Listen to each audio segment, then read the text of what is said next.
Hello and welcome to Careers Talks Live with Max from the Young Project. And today we are here with Elaine Baxter. Hi Elaine, how you doing? Hi Max, I'm very well, thank you. How are you? Yes, very good. Thank you very much. So this is the last Careers Talks Live as we know it. This is a 20-second episode, so it's quite a lot. So you're our last guest. So we'll start off kind of how we normally start by asking you what's your job title and what does your job actually entail? So I'm an infection prevention and control matron working here in Nottingham.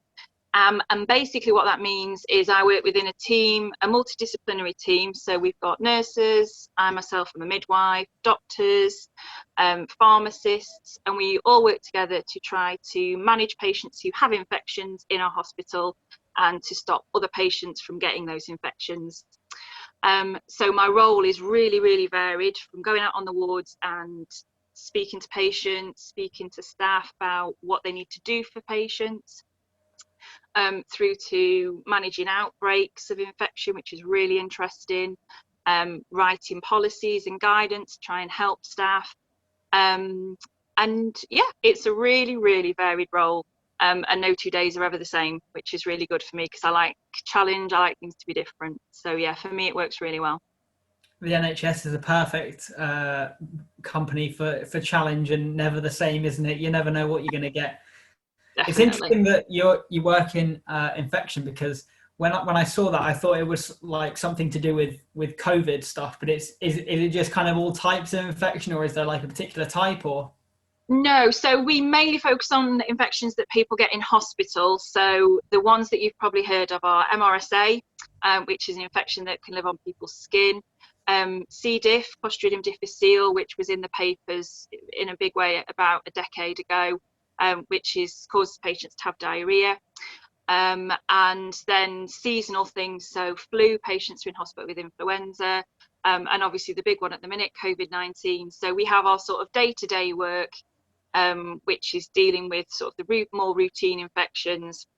And then we prepared in a big way for Ebola, when that was a crisis, and how we would manage that. And then obviously for COVID now. So again, it's quite a good mix of you have your daily routine work and then, you're involved in these huge global pandemics, which give you an unbelievable experience that's both challenging and very fulfilling.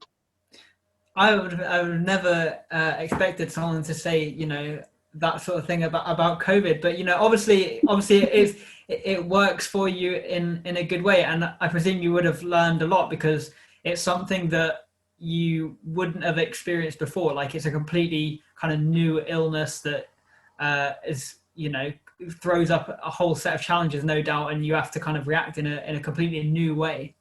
Yeah, so we've got sort of our standard things that we do for managing, respiratory infections. So like I said, influenza is the biggest one, but obviously when COVID came about, we had no idea about how it was transmitted, about what precautions, so we call them precautions, which is what staff need to do to stop it spreading to themselves and to other patients, what to advise staff. There were so many unknowns about it. And I think it's one of those things where you go through a really challenging situation and then you get to the end and there's things that you managed really well and there's things that you didn't manage as well, but you've learned something from all of it. So yeah, it's definitely been hopefully a once in a lifetime learning curve. Wow. So for the guys in the chat, out of interest, are either of you, is any of you kind of looking to go into the NHS or the medical field? What parts are you kind of most interested in? And then if you pop that in the chat while you guys are answering that, Elaine, if you kind of wouldn't mind telling us like how you got to where you are today in terms of like your progression or your kind of route into where you are today, because I don't imagine that's the sort of role that you were sat in primary school one day thinking, oh, I'm gonna work to prevent infections. No, definitely not. So like I say, I'm actually a midwife, so I had absolutely no idea what I wanted to do when it came to applying for uni while I was doing my A levels. So applied to do business management because I thought that's a general sort of all-round thing. It'll help me get somewhere. Got a place, and when it came to clearing, I just had the strongest feeling that it was not for me. Wow. Um, so then applied to do through Clear, and I applied to do a course that was sort of general health, and it was sort of pinned as it would get you into physio, OT, dietitian. It was sort of general health, physiology, biology, allowing you to specialise as the course went on. So I did that for a year, and while I was doing that, realised that I wanted to be a midwife. So started applying, left that degree, and as it happened, it didn't carry on. Worked for a year. I've been working in a library, so I worked full time for a year in the library while I applied to do midwifery. So I was actually 20 by the time I started doing my midwifery qualification. Did that. It was 4 years. Worked where I trained, and then basically, because I couldn't pay off my student debt, I went to work abroad for a year. So I worked in the Middle East as a midwife, which before I would have said was definitely not, it was not the kind of thing that I would have done. I like to play it safe, but it was the best thing that I've done. So that's how I started doing infection control, because they were going for big international accreditation. And infection control was one of the aspects that needed some work doing. So I said I would, I'd help out with that. That got me interested in it. When I'd done my year, I came back home and thought, well, I probably wouldn't leave a midwifery job to go into infection control, so I'll apply for both while I'm applying for jobs. And this job came up, so I moved down here, took this job, missed midwifery, so then went part-time in both, and was doing midwifery and infection control. And then when I had my little girl, I could only work 3 days, so left midwifery to work just in infection control while my little ones are little. So that's how I got here. So a very convoluted route through. So what, just, I'll get to what people have said in the chat in a minute, but what does it, for those people that don't know, what does a midwife actually do? So a midwife looks after a woman right from when she becomes pregnant. So as soon as somebody's pregnant, you see a midwife and she takes all your history. Depending on whether you've got a low risk pregnancy and you're healthy, or whether or not you've got complications, you will either see just a midwife or you'll see a midwife and a doctor at the hospital. You will probably be delivered by a midwife, so a midwife will look after you when you go into labour. Again, for the majority of time, it's the midwife who will deliver the baby unless there's complications and it has to be a doctor. We'll look after you on the ward afterwards, and then when you go home, it's the midwife that will come and see you, check mum, check baby, make sure everything's okay. So it's an amazing job. Yeah, it really is as rewarding as it sounds to sort of be there when somebody's having their baby and to guide them and support them through that. It's very humanistic, isn't it? You get quite that emotional connection, I suppose, to like whenever it happens. Whereas like with some jobs, maybe you don't get that side of things. You get a reward in kind of other ways, but that's quite a unique way of getting rewarded for your job, I suppose. Yeah, and it's a very emotional job. There's times when you can't not form a connection to somebody, through whatever. It's just that you personally, spark with somebody, or that, they tell you their story and you become involved. And then obviously when you have this joyous event of them actually having the baby, it's a connection that, it's not a lifelong thing, but it's a very deep connection for that time when it exists. So yeah, it's 100%. amazing. So we've got a couple of comments in the chat. One, Connie says, no, it's not something that I'd be cut out for. And Safa said, I'm quite interested in doctors, pharmacy, because I like the biology, chemistry and medicine side of studies. So, 50-50 split, not bad. And got a question in the chat which says, do you have to work with other organisations both in and out of the hospital? Yeah, so we liaise quite closely with our community infection control team. So we just deal with hospital patients, and there's a separate team that look after sort of GPs and care homes and that kind of thing. So we work really closely with them, obviously, because some things, so for example, if we've got a patient who comes into hospital and they're poorly and they've got a particular infection, so you've probably heard of like norovirus or the winter vomiting bug that takes out cruise ships and things like that. That's a really, really easy infection to spread. So if we've got a patient who comes in from a care home and they've got it, the chances are other people in the care home have got it. So we do a lot of liaison like that. We also work with other hospitals as well, depending on a patient's transferring. And what's really good is when we get the opportunity to work with industry as well. So we obviously have our sort of tried and tested methods of controlling infections and preventing infections. What's really good is when we get the chance to work with industry to develop new, maybe that's a dressing or a piece of equipment that will really help us. So yeah, we do a lot of collaboration with other healthcare providers and other businesses. Because at the end of the day, what we want to make sure we're doing is the very best for our patients, to keep them safe. And in the back of our mind always is making sure that in line with that, we're being as efficient as we can in terms of staff time and resources for the NHS and things. So it's making sure that we've got all three of those things ticked when we're liaising with people. Excellent. So from a kind of study qualification point of view, I guess, number one, what kind of qualifications do you have? You mentioned your nursing degree or midwifery degree. And also, what qualifications do you need to get into this kind of line of work?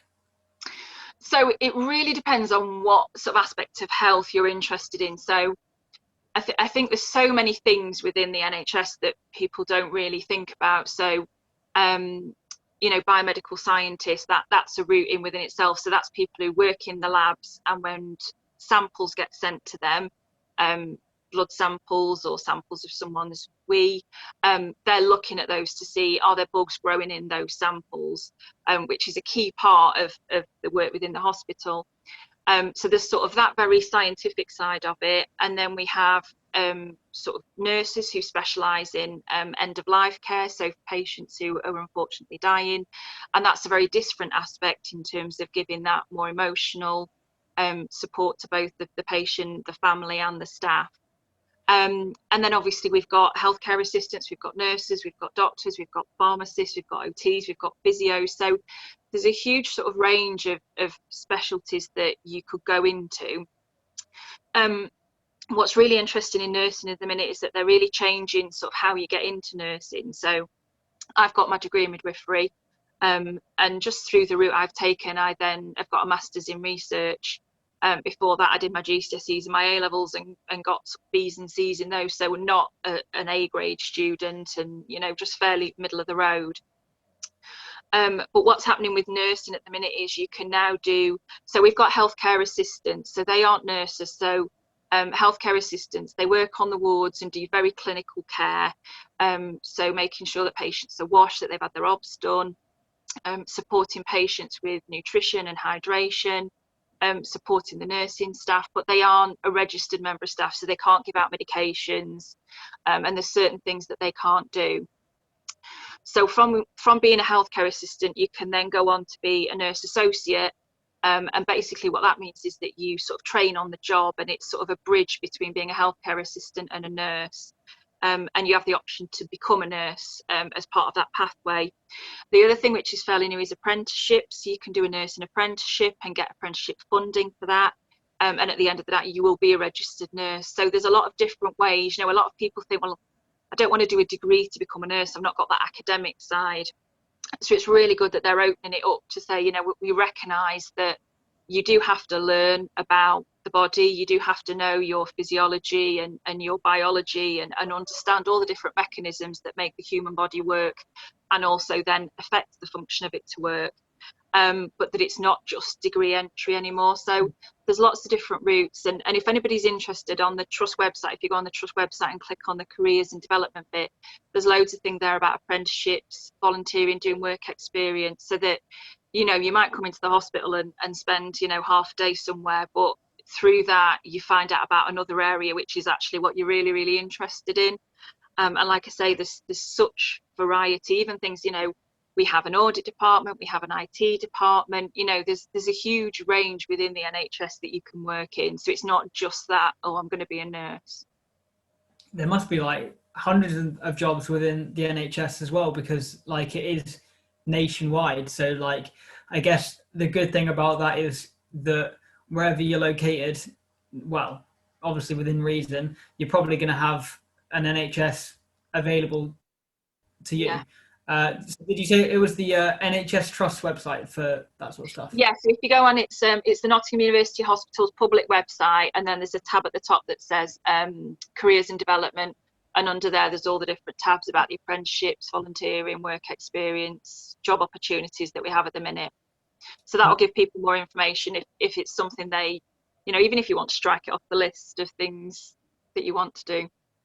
Because that was going to be my next question about like any advice or tips that you have for any kind of young people wanting to get into this field, like what's out there, because I know that it can be very difficult industry to get experience in because of the nature of the work, and also because it's so competitive, and quite a lot of people want to go into that, and obviously there's only NHS time and capacity is very limited. So I mean, what kind of advice or tips do you have for anyone kind of wanting to get into this?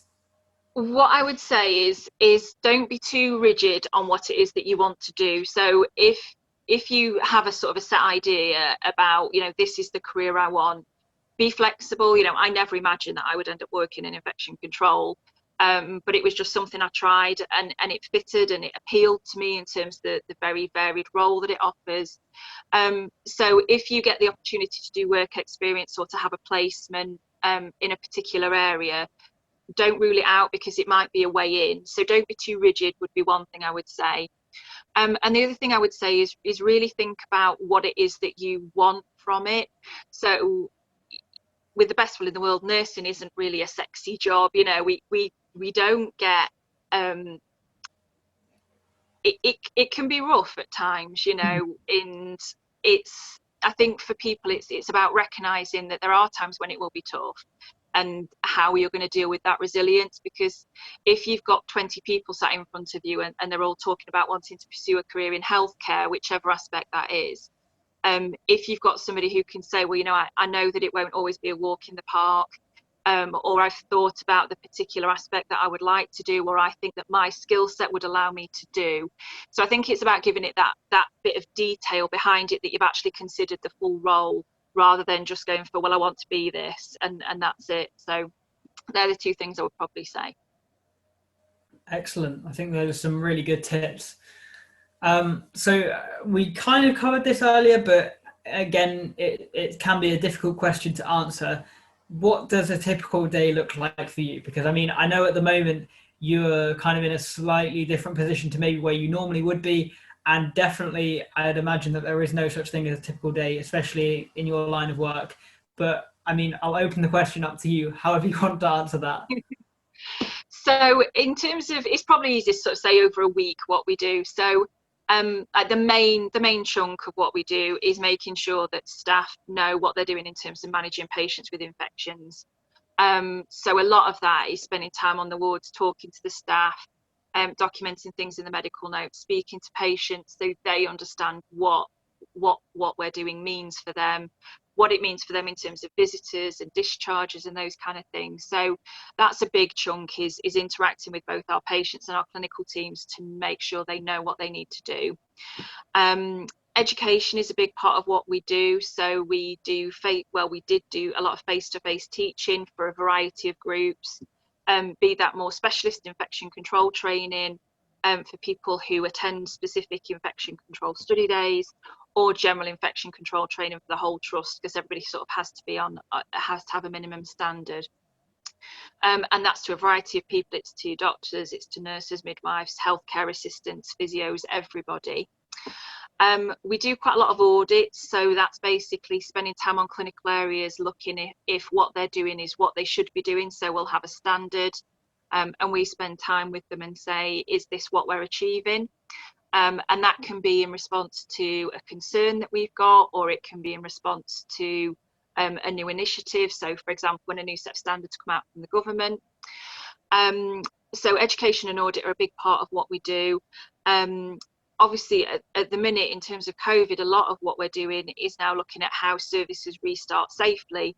So when COVID first happened and the pandemic first sort of was declared, it was a lot of looking at guidance from PHE, and then working out how that would translate to us. So that was a big part of what we were doing. So there's a lot of sort of translating big government policy into what it actually means for a member of staff on our wards. And at the minute, a lot of what we're doing is saying, well, how do we socially distance both for our patients and our staff in this area?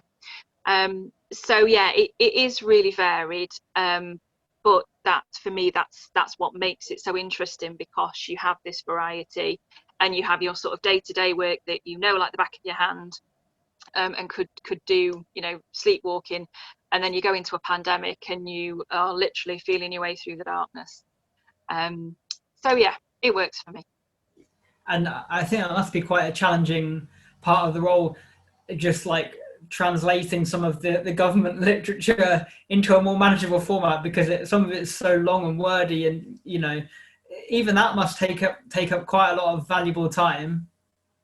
Yeah, I mean, at the height of the pandemic, it was sort of, you know, sometimes the guidance was changing literally on a daily basis. So it was us getting a document and trying to read it as people are coming to us saying, so what does this new guidance mean? And we were sort of like, well, we're just reading it and trying to work it out. We're like, so it was very challenging. But I think for me, one of the nicest things, if that's the right word to use, about a pandemic is the teamwork that we had, and how grateful, and the relationship that we had with the clinical staff. There was never any, well, you're not telling me the right thing, or there was nothing like that. It was, so I think the pandemic has really showcased how the whole hospital works together as a team, and that is obviously one massive team given the amount of employees we have, but it really was everybody in it together, and supporting each other, and understanding that everybody was in a difficult position as much as we could do. So yeah, there were challenges to it, but you get through them, and you know, like I say, it's been a massive learning curve, but we've learned from it, and you know, that will only help us going forward, both in terms of things we did well, and the things that we wish we'd done better with hindsight. And we've got another question on the chat which says, you hear on the news that doctors and nurses have to work really long hours. Is this the case with your role? So no, I'm really lucky in that I work either 8 till 4 or 9 till 5 every day. So I've got set hours that are daytime hours. We do work weekends in special cases. So because of the pandemic, we're working weekends. And over winter, when we've got a lot of cases of the winter vomiting bug, we do work weekends over winter. And even when I was working as a midwife, you know, it is a long day. Then we would do 7:30 in the morning till 7 at night. And they are long days, but then obviously you get your days off to compensate. So I think it's a very individual thing about how you work your week, and obviously depending on what area you go to within healthcare, there's some people who routinely work like me, who work office hours. There's other people who work solely nights. So I think it's about, once you've worked out where you think you might fit, what those hours will mean for you. And again, I mean, I worked permanent nights for 6 months, and it worked really well for me. I did 7 nights on and 7 nights off, and that fitted in with my life at the time. So there is flexibility within the NHS. You know, even working as a midwife, you could work nights on labour suite, or you could work in an antenatal clinic, which is a 9 to 5, Monday to Friday. So there is a lot of variation. And obviously, you know, we're in a pandemic, and so the amount of staff that we've needed has increased. So then there has been, you know, overtime and things offered. But in the main, I think because we work in healthcare, we're quite understanding of people's lives, and of needing that balance between your down home time and your working time. So I wouldn't say that it's a huge problem. It's not anything that's unsurmountable. Yeah, well, that's good. That's good. You have a bit of regularity, you know, where even in the midst of a pandemic. Yeah. So, what would you say was like the biggest factor that's kind of helped you to get to where you are right now? I think doing something that I thought would not be for me. So when I went to work in the Middle East, up until the point when I got on the plane, I couldn't believe that it was me doing this. It's just so not the kind of thing that I would do. But in terms of my career, it's obviously opened a lot of doors for me. So because I got into infection control, I then got interested in research, and that's what allowed me to do my master's in health research. And as I continue, that's sort of the direction I would like my career to go in, is being a clinical academic researcher. But also just in terms of personally, you know, the fact that you've moved to another country without knowing anybody, you've not gone with anybody, and you've set up this whole life there that's been absolutely fine and that you've enjoyed for a year. I think it gives you a real sort of sense of, I'm okay, I can do these things. So I think I would say is never think I can't do that, because if it's something you want to do, give it a try. And if it doesn't work out, you know, for me, I thought, well, if I really hate it, I'll come home and get another job. And I think sometimes we can get so worried about thinking about, well, what if I don't like it, or what if it's not for me? Just give it a go, and you know, worst case scenario, it doesn't work out and you try something else. But it's better than not knowing that it was for you and always thinking, would it have worked out? Absolutely. That's a really good message there. You know, always try things. You don't know unless you try. And also, I'm quite interested, like, how did you even go about getting that opportunity in the Middle East, and what was like the process behind that? So the way it came about was a colleague had been out to have a look at going to the hospital because her sister worked there, and she talked to me about it. And the main draw was the money for going out there. So I applied, did a standard application, and then had a telephone interview, and got the job. And then the company, it was a UK-based company that sort of did the interviews, and arranged the flights and the accommodation and everything. So I went out there, and there was a lot of European people working in the hospital that I worked at. And so we had a lot of support because it was an international hospital that I was at. So there was a lot of support there in terms of, you know, keeping you in touch with home. So that's how it came about. And I mean, you know, there were so many differences because I worked in Abu Dhabi, so there were a lot of cultural differences. But it all just adds to your learning about, you know, how differently things can be approached. You know, you sort of get into this when, because I went not long after I trained, and you know, you have this sort of approach that from where you've learned how to do something, that is the way it's done. And then it opens up your mind to the fact that there's this completely, you know, 4 or 5 maybe different other ways of doing it, and there's not necessarily one that's right. So it was a really big development opportunity for me. And yeah, and obviously not every career will offer you that option to work abroad, but whatever it is, there will always be something that you think, oh, wouldn't it be good if I could, but oh, I don't know if I can. Definitely, just do it. You know, listen to Nike. Yeah. So I guess unlike the other foot, I've not got too many more questions because I'm conscious of time. But on the other foot, like, have you had any like significant obstacles in your career, and like, if so, how did you kind of overcome those? I can't think of any obstacles. I mean, obviously it was difficult when I didn't know what I wanted to do, and everybody around me did know what they wanted to do when we were doing A levels, and so it was, I could have quite easily got hung up on the fact that I didn't have a definite, this is the career I want. And as I say, I sort of applied for something and then realised it wasn't for me, and so I suppose that could have been a drawback, that I'd applied for something and got a place and got the grades I needed to do that course, and it was, you know, it could have been seen as not a correct thing to do, to withdraw, just because I decided it wasn't for me. So I suppose that uncertainty, when I was younger, and you feel like you should know what you want to do. But since then, I mean, things haven't always worked out wonderfully. You know, I've applied for things and not got them. And personally, I do tend to feel a bit wounded if you know, I apply for I applied for an award that sort of bridged me between my masters and doing a PhD, which I would hope to do at some point. And didn't get it, and I can sort of, for a couple of days, I'm a bit mardy about it, to be honest. And then I sort of think, well, let me go back and read it, and then I'll have a read what they've said and think, right, so next time I will change this, that, and the other. So I think a really good thing is to just be aware of how you react to adversity or to constructive criticism. And have your couple of days being mardy about it, that's absolutely fine, but move on from that and then go back and say, so what can I take from it for next time?